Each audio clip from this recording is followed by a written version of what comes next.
welcome back to my channel. My name is Tracy, and for today's tips and tricks video, it's going to be a really fast one. I'm showing you how I store my scraps.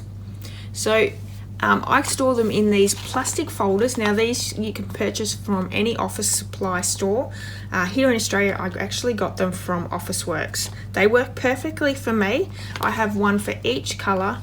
So when you're cutting off your little bits of scraps, the ones that you're not using, even if they don't have a real lot on them, you can do little punches here and there. So I always keep everything just about. There's not a lot that I don't throw away. These are really great because when I'm doing a card, I will always go to my scrap folder first before I even go over to where my full sheets are.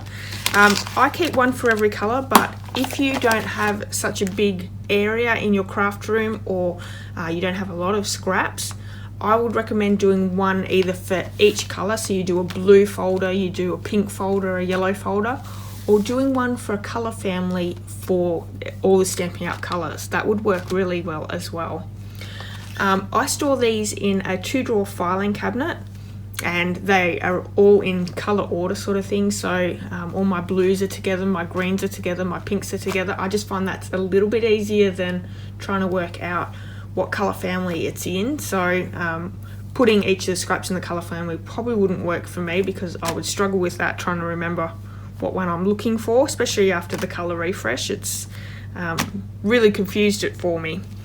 But this is the way I do it, and this works really well. I do use a lot of my scraps up, and I'll sometimes come to my scrap bins before I start a card and work out what I'm going to do by how much paper I have in my scrap folders. So hopefully you can get some sort of tips out of this. This is a really great way to keep your office clean as well, which is really important. I think we all struggle with mess on our tables and that, so this works really well for me. If you've enjoyed this video, please give me a thumbs up, and I'd love it if you left me a comment. Don't forget, you could head over to my blog at any time for more details on all the videos I do, and I hope to see you back here tomorrow for my card video. Until next time, have a wonderful day. See you later.